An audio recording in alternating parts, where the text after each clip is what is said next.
We now move to the next presentation from Habib Bilal from Baba Ghulam Shah Badshah University, Rajuri, Jammu Kashmir, India. The title Social Integration and Intra-faith Dialogue among Muslims, Significance, Challenges and Prospects. Please welcome.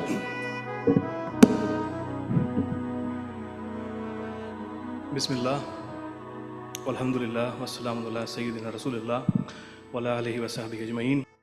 Respected Chairperson, all members of ISTAC-IIUM, dignitaries, faculty members, research scholars from different universities and institutions around the world. Assalamu alaikum wa rahmatullahi wa barakatuhu. Myself, Habib Bilal, I am a research scholar in the Department of Islamic Studies, Baba Ghulam Shah Badshah University, Jammu and Kashmir, India.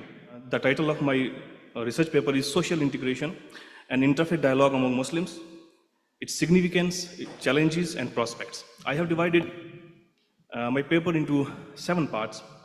Introduction, significance of social integration in Islam, significance of interfaith dialogue in Islam, current condition of Muslims, challenges, prospects, conclusion and recommendations. So slide 1. Introduction. When we discuss the idea of civilization or a civilized society, the very first thing which becomes the base of this whole idea is the presence of integration between the individuals and the groups belonging to that civilization. The approach of integration is required only in a society which is made up of diverse communities having different ideological, ethnic and cultural backgrounds, because only in a diverse society social integration can be practiced. Generally, we see many interfaith conferences and seminars are being conducted by various Muslim institutions and organizations for the promotion of social integration and achievement of peaceful environment in the society. And no doubt that it's a substantial idea, endorsing good gestures, especially in the time when Islamophobia is at peak. But when we look the other side of the coin, we see that the same thing is more or less lacking within the Muslim community. Not only in India or Indian subcontinent, but throughout the globe. Muslim community itself is baffling with the challenges of social integration and interfaith dialogue. In Muslim community, there exist several denominations, groups and divisions which have formed a very diverse and complex system of their respective ideologies based on their differences. The presence of sectarianism, regionalism, casteism, racism among Muslims is the reason behind these differences. A kind of rigidity, out of all this, a kind of rigidity has emerged within the Muslims, which is now growing day by day and developing a thought of segregation and disassociation within the Muslim community.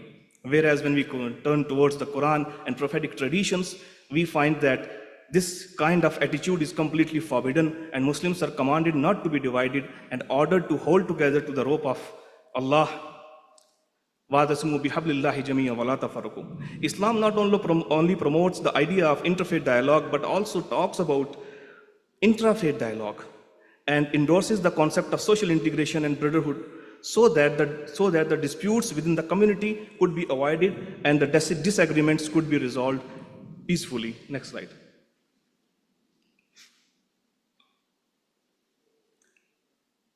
Previous one. Significance of social integration in Islam. Defining social integration is a very complicated and laborious task, as we have so many definitions out there. However, a working definition available on the official website of United Nations describes social integration as a dynamic and principled process in which societies engage in order to further human development. Successful social integration processes encourage coming together while respecting differences and consciously and explicitly putting great value on maintaining diversity. From this perspective, we can understand the social integration is to acknowledge and accept other people while having different ideological and social and regional differences. Social integration has a great importance in the history of Muslim civilization, especially in the initial stage of Islam's spread in the Arabian Peninsula. We see that all from the beginning, Prophet Muhammad SAW was very concerned about social integration and unity among the Muslims. Prophet Muhammad SAW and his companions who were later known as Muhajirin, also they migrated from the Makkah to the new land of Medina. As the Muhajirin were new in the town, they were not familiar with the Muslims of Medina, as well as its climate, its culture and customs and environment.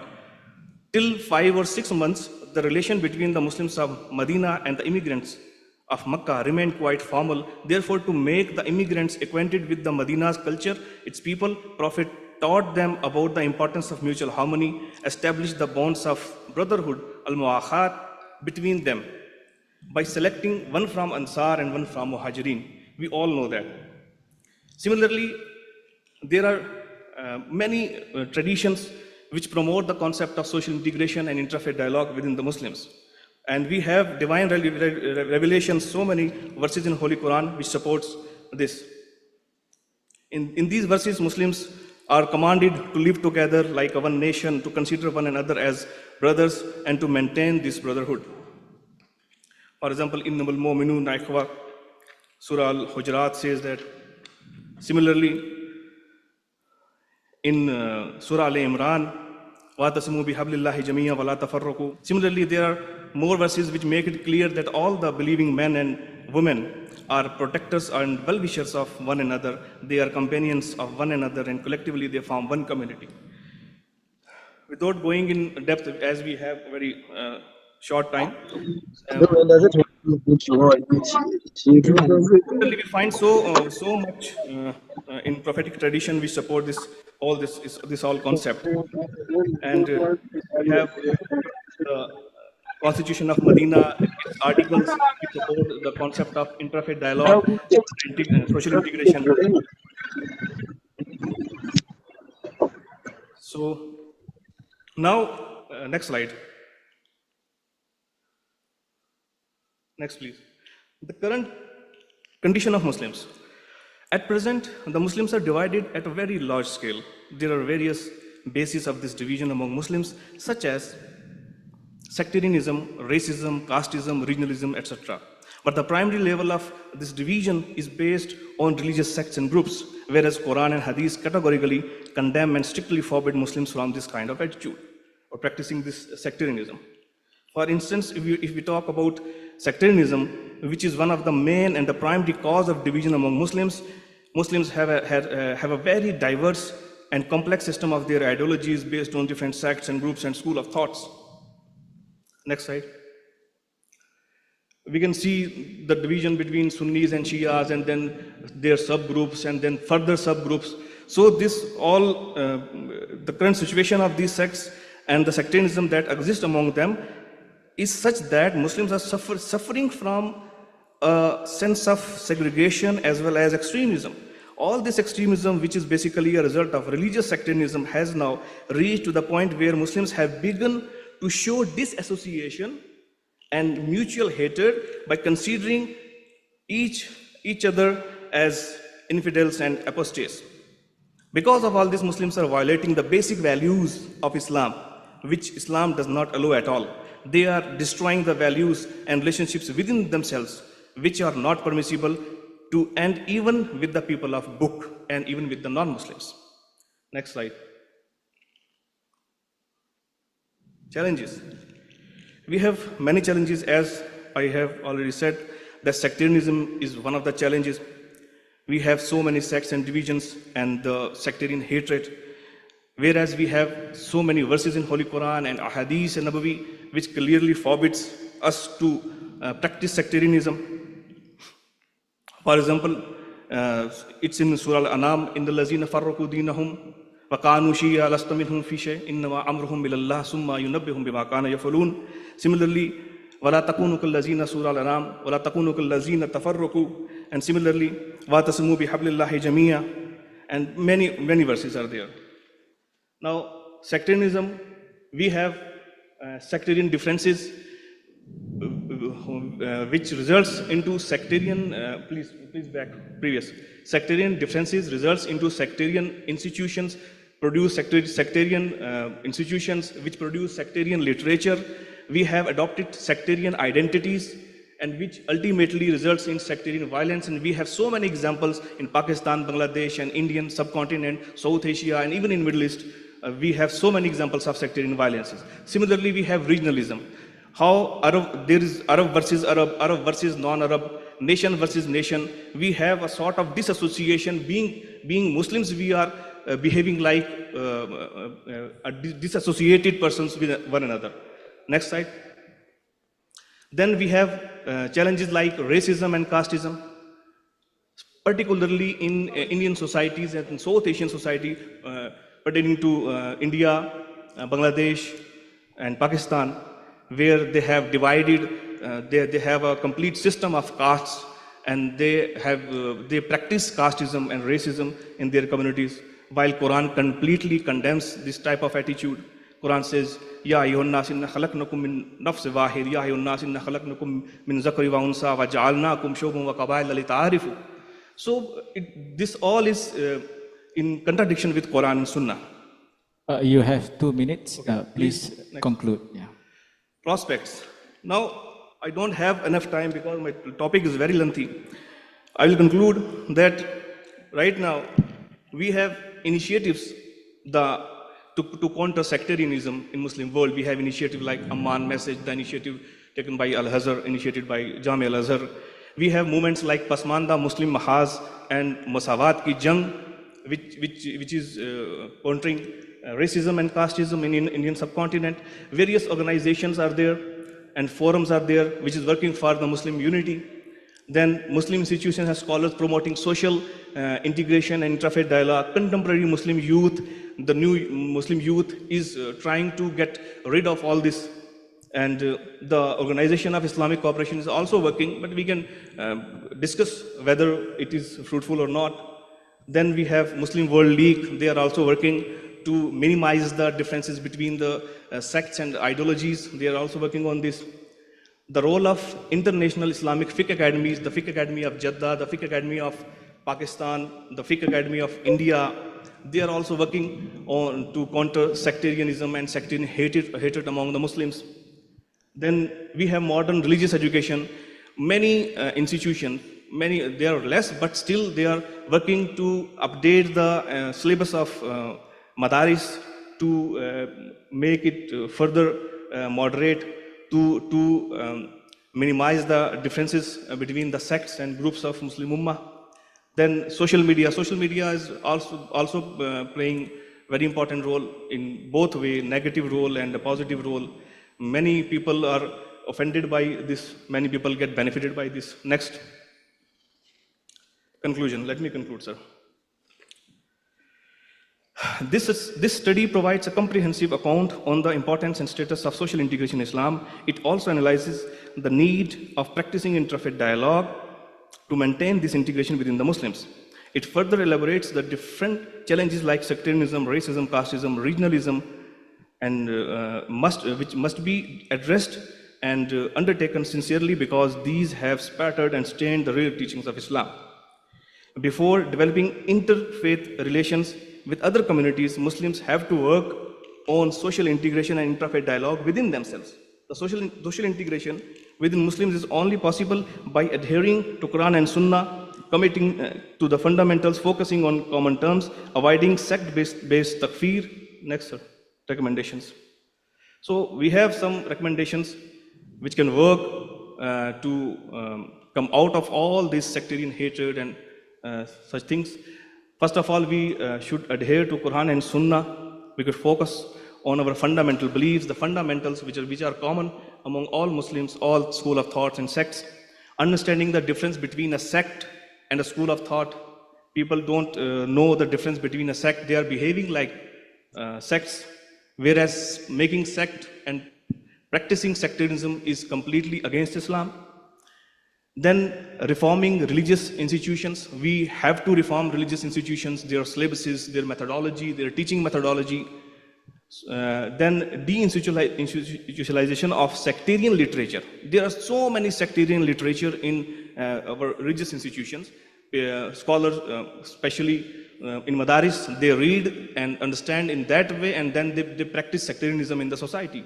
The time is up, Yes, brother. last. The time is Developing, we should develop up. One sentence only. interfaith, intersect and intercaste relations. And last, we should avert discrimination based on racism, casteism, sectarianism in Muslim society through right teachings of Islam, Quran and Sunnah. Thank you very much, brother, for your presentation. Habib Bilal explaining the diversity of Muslim society. I believe there may be questions, pro and cons, from the thoughts as delivered by brother Habib Bilal. I now open Q&A to the participants.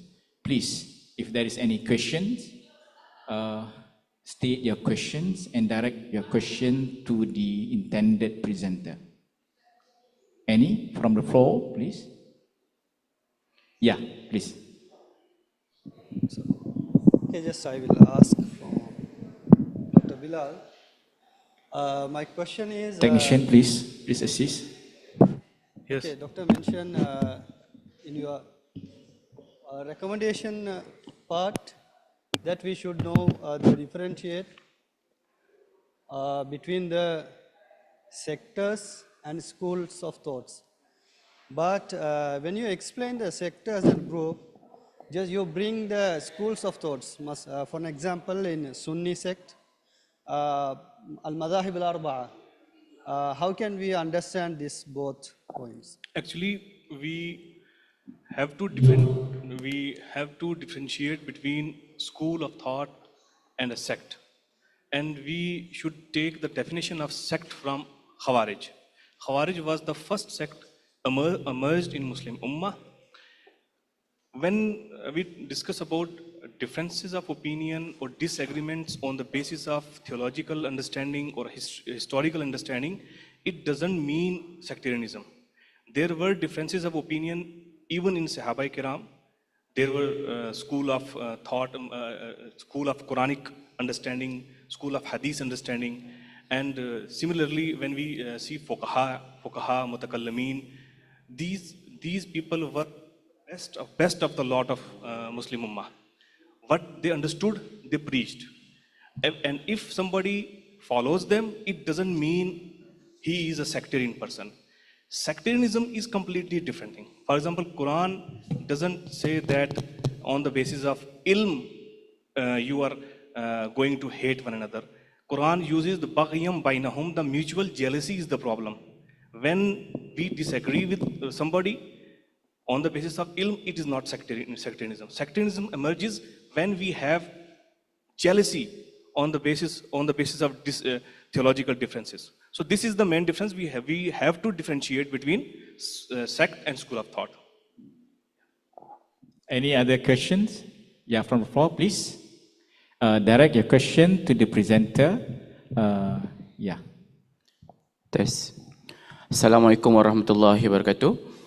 My name is Raja Muhammad Khairul Ahtar. I'm a PhD student in ISTAC. I look at your presentation just now, quite interesting, related to interfaith dialogue. Intra-faith. Interfaith dialogue, right? Intra-faith. Intra-faith dialogue, all right. Sorry. Intra-faith dialogue. But I just want to ask, is it possible if in your recommendation, like you put the political wills, maybe because if intra or interfaith dialogue without the political wills, I don't think Indonesia can implement the initiative, because nowadays, if we realize when we live in the plural society, right? So this is the sentiment that repeatedly being played by the politicians. So I might suggest to put political wills in your recommendation. That's all. Thank you. Thank you for the suggestion. Thank you.